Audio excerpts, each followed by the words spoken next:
front-end. Mas antes eu vou me apresentar. Eu sou Rafael Mariano, todo mundo me chama de Olinda. Quase todo mundo que eu conheço, com exceção da minha mãe e da minha namorada. Bom, meu enredo na computação começou tem um tempo, eu gostava muito de estudante quando eu era criança, essa ideia de hierógrafo, sei lá. História sempre foi uma coisa que me fascinou.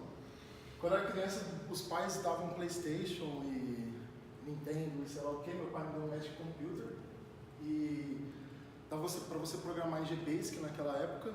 Esse cartucho é um cartucho de 64 KB, cara, era muito legalzinho, você pegava o que estava escrito ali numa caderneta, saía replicando e dava tudo certo, às vezes, né? Meu primeiro site deve ter sido com 9 anos, eu fiz usando o Microsoft Front Page, craqueado, lógico. Uma criança de 9 anos, acho que é bem interessante. Hoje, se precisar, eu não consigo. Bom, meu sonho de criança era ser escritor. Eu queria ser escritor, eu tenho uns livrinhos escritos. Comecei com GBasic, no Magic Computer. Meu primeiro site foi na Vila Ball, foi sobre Counter-Strike e Egito Antigo. Eu nunca mais achei esse site. Óbvio também, arrumava um cartão falso aí, dava jeito. Eu entrei na Universidade de São Paulo em 2011, 10 anos de idade. Quando eu entrei na universidade, eu comecei a fazer uns freelas em JavaScript, em AngularJS. AngularJS foi na minha iniciação científica, foi bem bacana na época. Eu desisti da engenharia de computação, porque, cara, era o meu sonho quando eu cheguei lá, engenharia de computação não é tão legal assim. Atualmente eu não sou graduado em sistema de informação, mas estamos aí na pegada. E eu entrei na Arquivei em 2016, eu tenho um tempo que eu estou aqui. Eu trabalho com React e arquitetura isomórfica. Na verdade, eu tento enriquecer bastante esse conceito, a gente discute bastante arquitetura para tentar melhorar isso. E sou palmeirense, por sinal, segue o líder. Bom, vou falar da arquitetura de 2 camadas. Eu quis ilustrar assim, por que 2 camadas? Cara, basicamente, se você for resumir todos os problemas da computação, você usa uma cozinha. Tipo, produtor-consumidor, uma cozinha. Sabe? Tipo, tudo, ou um restaurante, né, melhor. E não é muito diferente do front-end. Cara, o front-end é quando você entra lá, bonitinho, no restaurante, tudo organizadinho, os pratos bonitinhos, mas a cozinha pode ser o caos que for, entendeu? Então, tipo, toda a regra mesmo, tudo que é importante está na cozinha. Não precisava ter esse daqui, tanto tem muito restaurante que o pessoal come na rua. Vou falar das inspirações para essa arquitetura de 2 camadas, mas para frente eu vou tentar detalhar um pouco melhor. Bom, React foi a inspiração inicial. Eu poderia perder muito tempo falando sobre o React, sei lá, ou falar meia hora de VirtualDOM, de como ele funciona e tal. Mas, cara, 5 minutos lendo um bom artigo é o suficiente. Poderia falar do Lifecycle. É um grande tópico, é um grande benefício do React, mas esse aqui foi um fluxograma que eu fiz para um mini curso, que foi para o IFISP, e, cara, esse Lifecycle já não é tão verdade assim. Tipo, mudou um bom tanto, alguns desses métodos, sei lá, já estão desatualizados, né? Bom, outra inspiração também foi Web Components. Cara, esse movimento de Web Components está revolucionando o front-end, começou toda essa migração, separar o front-end do back-end a partir disso. Ele traz um conceito da engenharia de software, que é component-based, alguma coisa assim, para o www. E aí você aproveita muito a usabilidade de código e tal. Esse daqui é um grande tópico. Tipo, hoje na Arquivei a gente está fazendo um design system para, no futuro, a gente quer que ninguém mais escreva componente. Esses componentes estão todos prontos e é só usar. Ele resolve muito encapsulamento, tipo, não encapsulamento de PO, mas você separa bem a responsabilidade do problema e esse componente ele resolve um problema específico. E interoperabilidade. Então, tipo, sei lá, hoje, cara, quando eu vi isso, eu falei, caralho, a gente está bem agressivo mesmo. É possível hoje você construir uma PWA e já joga na App Store e boa, tá ligado? Então você consegue fazer com o mesmo sisteminha simples, funciona, o mesmo programa simples funciona em vários outros sistemas. Bom, esse foi mais ou menos o enredo inicial, a inspiração inicial de construir uma arquitetura de 2 camadas. Primeiro porque é muito fácil definir o que é visual, né? Outra coisa que foi inspiração foi a função pura. Cara, a função pura nada mais é que tipo, você dá um X e ele gosta com Y. Ele vai ser sempre assim, independente se é hoje, amanhã ou daqui a 10 anos. A não ser que você mude o código, né? E outra coisa muito boa da função pura é que ela não produz efeitos colaterais. Esse é um exemplo de uma função com efeito colateral, né? É um outro exemplo que eu usei no curso. Mas, cara, tipo, você calcula a data dentro de uma função. Sei lá, eu acho que o simples fato de você dar uma variável dentro de uma função significa que ela não é pura, certo? E aqui você tem o mesmo problema resolvido de outra forma. Tipo, é uma função, você imputa a data, ela tem um cálculo ali, mas ela não tem que usar nenhum serviço externo, sabe? Ela não produz efeito colateral mesmo. Eu demorei muito tempo para chegar nessa fórmula, mas, enfim, isso daqui resume muito bem o state, um componente semi-estável, né? Cara, você põe uma props, para quem mexe com React, eu acho que isso é bem trivial, você põe uma props e ele gosta de um conteúdo qualquer. Mas basicamente isso. Aqui eu tenho o exemplo de um botão bem simples. Cara, ele é uma função pura, eu passei as propriedades, ele vai sempre cuspir o mesmo resultado, ele não produz nenhum efeito colateral, ele não tem nenhuma chamada com browser, ou sei lá, tá. Outra inspiração, acho que essa daqui é a maior das inspirações, é essa ideia de JavaScript isomórfico. Você conseguir produzir um código que ele funciona tanto server-side quanto client-side. E foi postulado pelo Airbnb. Essa daqui é uma visão tradicional da web, então você tem tipo a sua aplicação rodando num cliente JavaScript, ela conversa com uma API que está escrita em Ruby, cara, ou às vezes funciona, é um pouco caótico. E aí você junta os dois conceitos, tipo, tudo que é HTML, todo HTML ele é gerado dentro do seu código JavaScript que roda no servidor. E aí você pode consumir uma API conforme for necessário. Bom, com o passar do tempo a gente foi pensando em como fazer essa arquitetura de front-end. Também foi uma inspiração para o problema.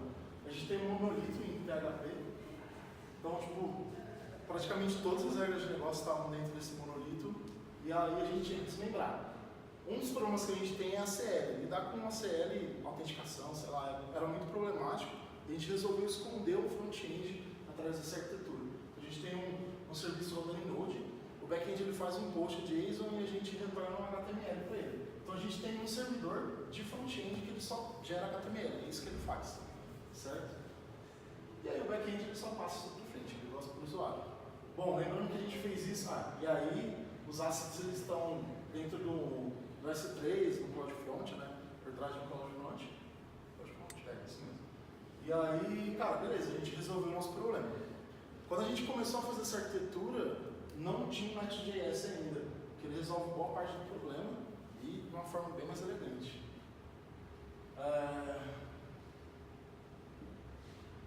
Outras inspirações. Essa é a visão tradicional, clássica de programação. Você tem um código que ele faz tudo de forma linear. Basicamente tudo. Você tem o código, então, se você tem uma chamada com while, um event handler, alguma coisa assim, você tem chamada de rede, qualquer coisa, ele é bem linear, um código bem linear.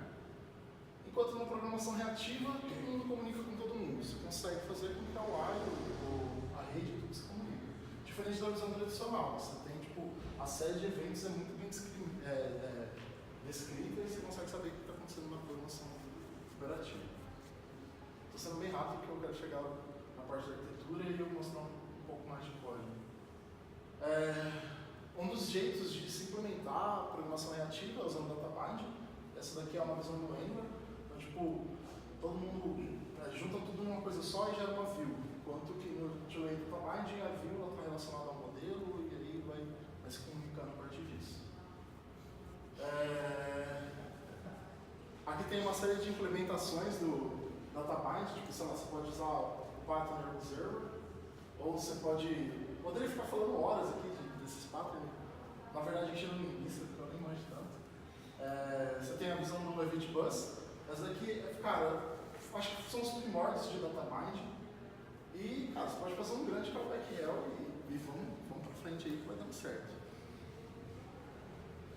Tá, agora vou falar um pouco do MVC. Essa daqui é uma visão bem tradicional, bem clássica mesmo, sei lá, todo mundo deve ter trabalhado com Ruby, com Zend, com qualquer coisa relacionada ao MVC. Porque a gente fala Ruby já está embutido Rails, né? Ninguém fala, não, trabalha com Ruby, todo mundo trabalha com Rails. A não ser que não trabalha com Rails, sei lá. Tá, essa é uma visão simplificada do MVC. Cara, você tem um controller, o controller é capaz de atualizar um model, notificar uma view e a view consegue consultar um model. Isso é bem simples mesmo.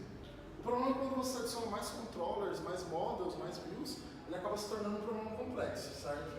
Tipo, cara, consome de cada lado, a view, putz, aí já começa a ficar embaçado, já começa a ficar muito cruzada o fluxo de dados, né?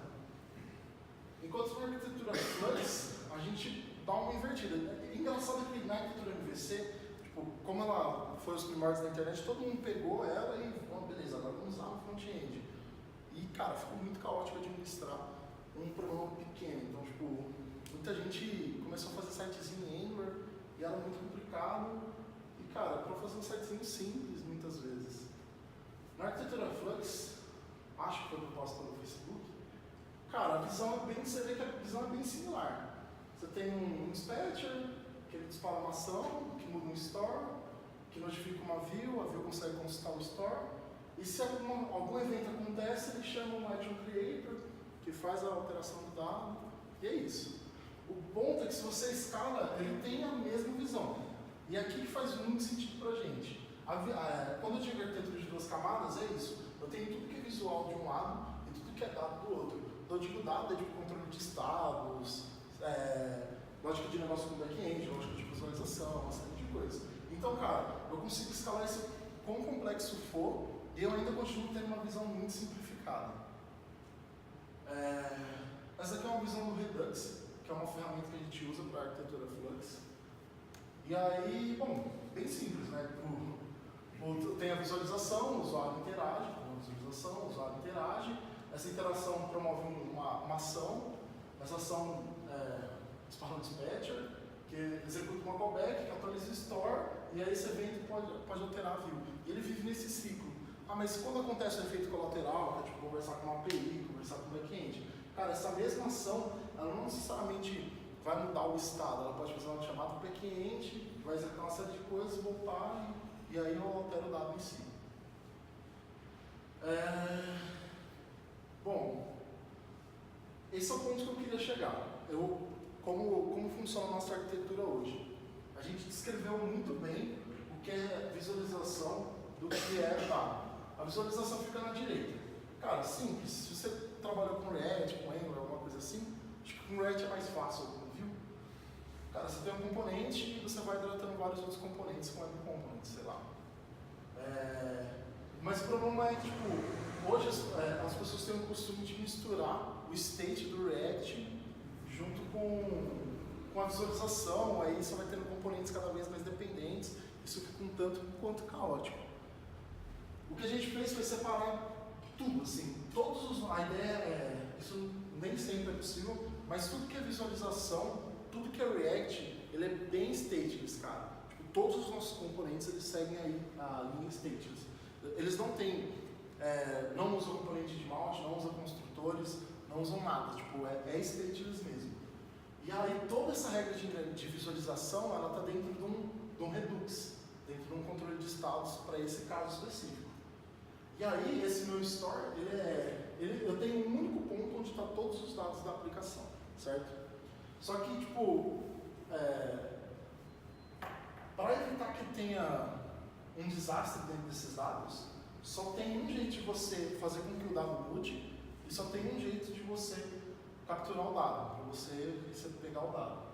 Então a arquitetura funciona mais ou menos assim. Eles estão sempre ligados, os states, eles estão sempre ligados, e a props também, né? E o dispatch também. Dispatch é quando tem um evento sintético do DOM, e aí eu disparo uma ação para mudar um dado, né? Bom, e aí em resumo, o meu connect ele tem uma camada intermediária que ela faz a ponte entre os dois dados. Então se eu tenho, tipo, eu quero falar se esse botão ele vai ficar com um node lá, vai ficar carregando bonitinho. Vou ir no seletor específico dele, vou vou pegar o dado daquele seletor, se ele está true ou falso, se ele está loading ou não, e vou expor isso daí numa view direto. Eu não vou fazer isso dentro de um state, de um componente. E aí eu consigo isolar bem. Para fazer uma transição, cara, sei lá, agora esse botão ele estava loading igual true, vai ficar false. Eu disparo um evento, vai passar por um action creator, e ele vai, aí eu dito certamente como vai ser a transição, que passa por um reducer, modifica o dado. Parece ser um overkill, assim, mas no longo prazo funciona muito bem, sabe?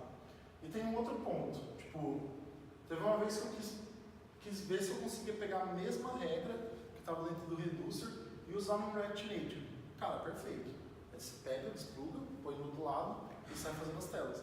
Então, tipo, tudo que é regra de visualização, de negócio, de conversação com back-end, de efeito colateral, você põe no nada. Você, tipo, isola completamente esse problema.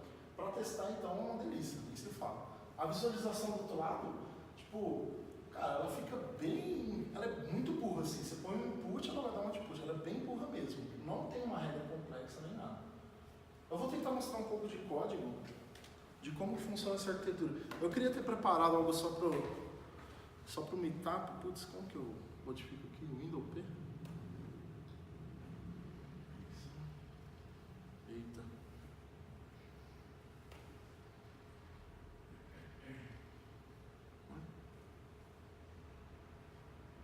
Aí foi. Eita. Tinha um funkzão ali. Não, era só um funkzão, foi mal. Mas aqui, até por sinal, algo que eu trabalhei hoje, então, não sei se eu consigo dar um zoom na árvore, não mesmo. Mas a minha organização funciona assim. Aqui no lado esquerdo, eu tenho o Store, Connect e o Partials. Rola trocar o tema para um tema mais claro, Desculpa. que eu acho que fica mais susto de enxergar.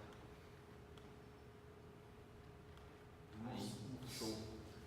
Como faz? Muito mais. Tá melhor. O outro anterior a esse que você tinha posto. Ah, não sei, cara.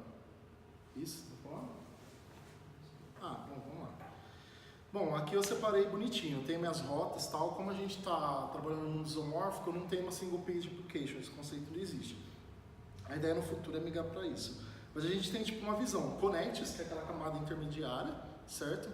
Bem a camada intermediária, os partials, que é tipo toda a camada de visualização, e o store de dados. O store é um pouco mais complexo, eu vou falar depois. Cara, do partials, como eu disse, as funções são bem puras. Raramente não é uma função pura, bem raramente mesmo. Tipo, você vê que ela recebe props, acabou. Nada além disso. Opa, foi mal. Rola trocada da sintaxe também? Eita, não tinha visto. Agora vai, Cláudio. Aí, show. Os caras que usam Atom, né, cara? Mas aí o lance, cara, agora dá pra ver. O lance é que, tipo, cara, tá totalmente stateless. Ela é uma função que retorna um HTML, basicamente isso. Se você pegar todos os outros casos, é que aqui a gente usa style de components, mas todos os outros casos a mesma coisa, cara. A mesma coisa, todos são stateless, eu não tenho controle de estados. Mesma coisa. Então, tipo, eu segmentei todo o código para tudo que aquilo que é visual é stateless. E aí, cara, conforme for evoluindo o design system, ele vai ficando mais plugável ainda. No final das contas vai ter um monte de código plugável. A ideia é que tipo, a gente não tem esse dom sintético, sabe? Seja tudo stateless mesmo. Cara, mas nem sempre a gente nem sempre dá para chegar nessa perfeição de stateless. Para facilitar a nossa vida, a gente tem um exemplo de um componente normal, que tem o life cycle dele bem definido. E a gente nem usa o life cycle, é só para facilitar a vida mesmo. Tá, eu vou falar agora do Store. Do Store, cara, aqui tem as transições.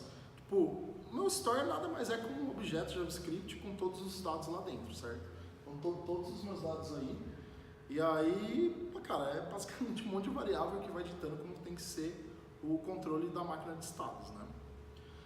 Aqui embaixo eu tenho como funcionam as transições. Então, a minha visão, eu estou falando dessa camada em específico, como os dados estão organizados. E agora, esse cara aqui, eu estou falando como que são feitas essas transições. como que eu passo, sei lá, o estado de loading, sei lá, esse cara aqui, para false. Então eu vou pegar essa variável, eu uso o Immutable.js, uma ferramenta sensacional para quem quiser dar uma melhorada no dia a dia. Mas aí o lance é que eu faço isso, vou pegar e vou dar um toggle nele, simples assim. E eu estou transitando estados. Então agora eu já falei do meu store, que ele é basicamente um JSON com todos os dados da minha máquina de estados. Eu tenho meu reducer, que é tipo, como que eu faço para esse dado mudar? Eu vou falar do selector. O selector é como eu pego esse dado.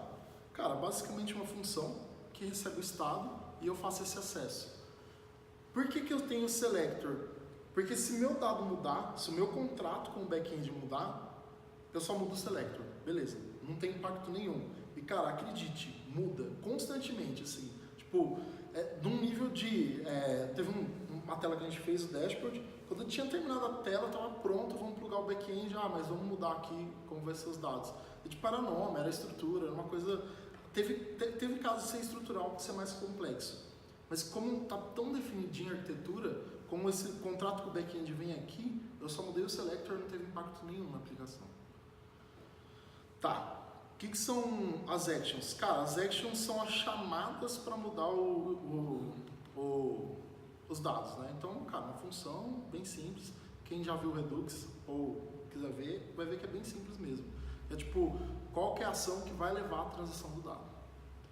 Aqui eu tenho o Action Creator, que são as ações, umas ações extras, tipo, que controlam o efeito colateral. A gente não cria um arquivo, a gente já chegou no passado a criar um arquivo chamado Action Creator. Como um Action Creator geralmente é o efeito colateral, a gente já chama de efeito colateral direto. O que são efeitos colaterais? Sei lá, lidar com bugs. Para quem gosta de programar, tem um core utils aqui.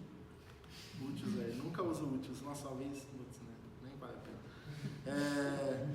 Então, tipo, cookie é um efeito colateral. Você está conversando com uma API do browser específica para cookie e tal. Então você controla tudo que é efeito colateral ali.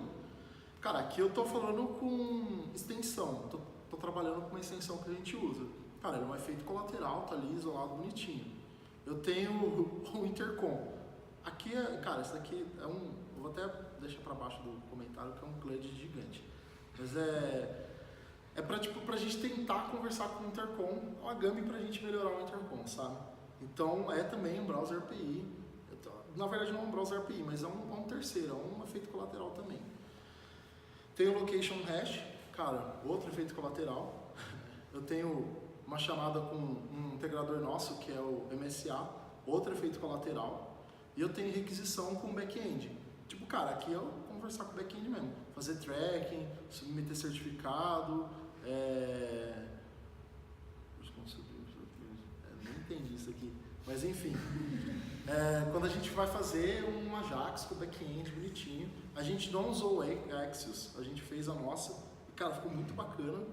A gente evoluiu bastante ela e ela está muito bem fundada. E por fim, cara, essa camada intermediária, que é basicamente, eu vou pegar todos os estados que eu peguei no selector, vou plugar na visualização. E tudo que é possível, todos os eventos sintéticos que acontecerem, eles vão chamar essas callbacks. E aí a gente tem esse daqui como resultado final. Pô, cara, capturei um monte de dado direto do selector e aí eu pluguei na aplicação via callback. Então se acontece um evento, tipo, vamos ver certinho, tem essa proposition finish, e aí, cara, quando ele clica nesse botão, ele dispara aquela callback que dispara a ação, entendeu? Então, cara, eu consegui separar muito bem o que é visualização do que é dado. Esse dado eu consigo exportar para um outro cara. A visualização nem tanto, até porque, cara, sei lá, o Android, se você usar o React Native, para Android vai ficar de um jeito, para iOS vai ficar de um jeito, você pode fazer de várias outras formas, você pode usar Vue, você pode usar qualquer outra ferramenta que seja, sei lá, tanto faz. Tem gente que usa Inferno.js também, não recomendo, por sinal. Mas outra coisa, outro benefício muito grande, cara, são funções puras. Para testar, cara, vai lá, aqui é do Connect, mas eu vou pegar do Partial. Para testar é muito simples, cara, você vai lá, põe a props, tira um snapshot da view e acabou. Do Connect, muito simples também. Você vai lá, tira um snapshot dos estados, das mudanças, vai lá ver se foi chamado as funções. Então for para testar é muito fácil também. Acho que estou estourando de tempo. Mas, enfim, era isso que eu queria mostrar, os benefícios de você isolar o que é regra de negócio. É que regra de negócio não necessariamente tem a ver com persistência de dados, mas o que é regra de negócio no front-end do que é visual. Você consegue separar, você consegue reutilizar em outros projetos. E, cara, essa estratégia de separar a arquitetura desse jeito torna possível que esse projeto ele vá para o mobile, ele vá para qualquer outra arquitetura que envolva JavaScript sem nenhuma dificuldade. Já fiz o teste, é um negócio bem bacana e, cara, assim, os benefícios a longo prazo são gigantescos. Você tem um problema num bug, alguma coisa assim, você consegue saber muito bem onde ele está, sabe? Se é visual, pô, é um bug visual. Se é comportamental, ele está no Redux. Bom, era para ter ido aqui antes, mas é isso aí, galera. Alguém ficou com alguma dúvida? Uma pergunta. Vocês foram para essa arquitetura e provavelmente, então, era uma arquitetura diferente, né? Antes. Daí a minha dúvida é, quão difícil foi você sair de uma arquitetura diferente e ir para essa arquitetura e isso aí já está espalhado por todo o front-end da Archibay, hoje é assim ou não é assim? Cara, não, acho que eu consigo explicar melhor aqui.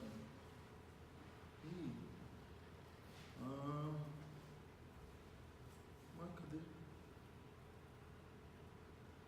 Ixi, sumiu, hein? Tá aqui. Cara, a gente tinha um monolito, né? Então a gente pegou tela a tela, página a página. Então, cada página a gente foi colocando nesse serviço novo. Então a gente não usa um React Router para fazer esse roteamento, a gente faz serviço a serviço. A ideia é que hoje, se você usar o Next.js, você consegue coexistir os dois universos muito bem bacana, sabe? Mas aí o que a gente fez? A gente pegou, sei lá, uma tela de exemplo, que seria aplicar etiquetas, e a gente colocou nessa arquitetura nova. Então o back-end, quando batia no controle do back-end, em vez de ele chamar uma view, ele chamava um front-end, entendeu? Ele chamava esse serviço de front-end. E a gente conseguiu migrar de página a página. Não migrou muito, é um processo muito difícil, muito doloroso, até porque você tem um ACL complexo aqui, que tipo, é um pouco defasado, a gente tem que melhorar ele, mas quando mudar, provavelmente a gente inverte essa arquitetura. Joga o front na frente e o monolito ele vira uma API de vez, certo? Mas foi de passo a passo. Essa arquitetura mesmo ela foi evoluindo com o tempo, então essa daqui é simples, né? Mas a outra arquitetura de front-end foi evoluindo aos poucos. Faz pelo menos um ano que ela está consolidada e funciona muito bem. Show? Você falou que a ideia é deixar a parte do React o mais stateless possível e tudo que é estado jogar no Redux. Não acaba misturando coisa de visualizações? Por exemplo, se eu passar o mouse em cima do botão, ele vai ficar pulando, não sei, o estado dessa animação vai ficar no Redux? Não acaba misturando lógica de negócio com visualização?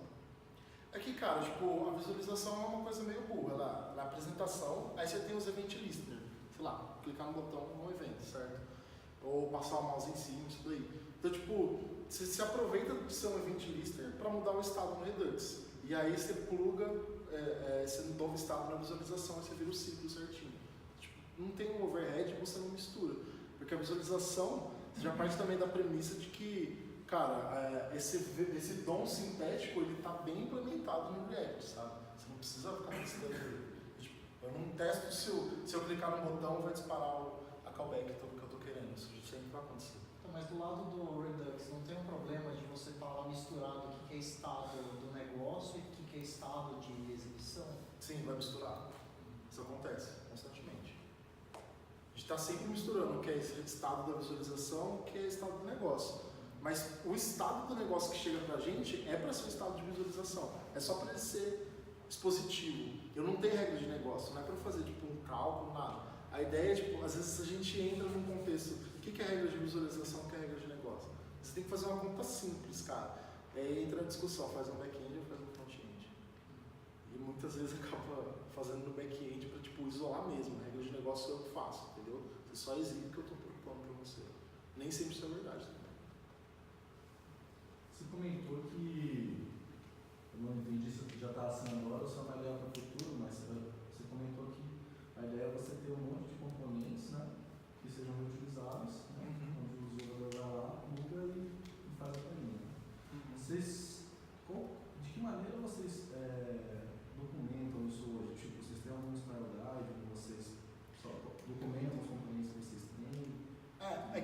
assim, a gente está começando isso agora, sabe?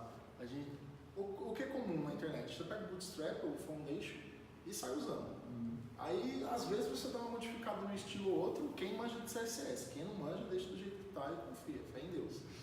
Mas o lance é que a gente está criando o nosso, sabe? Isso existe uma inércia muito, muito grande para fazer um design system. Tipo, a gente está começando com algumas coisas básicas. Viewport, grid, botão, texto, tipografia de forma geral. E a gente está construindo aos poucos. Quem está mexendo bastante com isso é o Adriano. Ele não veio aqui hoje, vacilão. Mas, cara, sim, a evolução para o nosso lado é mais simples. Aí você pode usar como que chama, cara? Esqueci o nome, guidebook, storybook. Você pode usar o storybook para documentar o próprio componente. Fica muito bom, fica muito bacana. Eu tenho exemplos, eu consigo até mostrar depois. Eu te mando depois. Tipo, de coisas que a gente ouviu na Brasil.js, de pessoal que está tendo essa mesma iniciativa. Só que existe uma parte muito filosófica do design, sabe? É muito filosófico. Aqui tem que ser assim, aqui tem que ser assado. Mas não importa, por que o grid é de 12? Por que não é de 4? Putz. Show? Isso. Valeu, galera.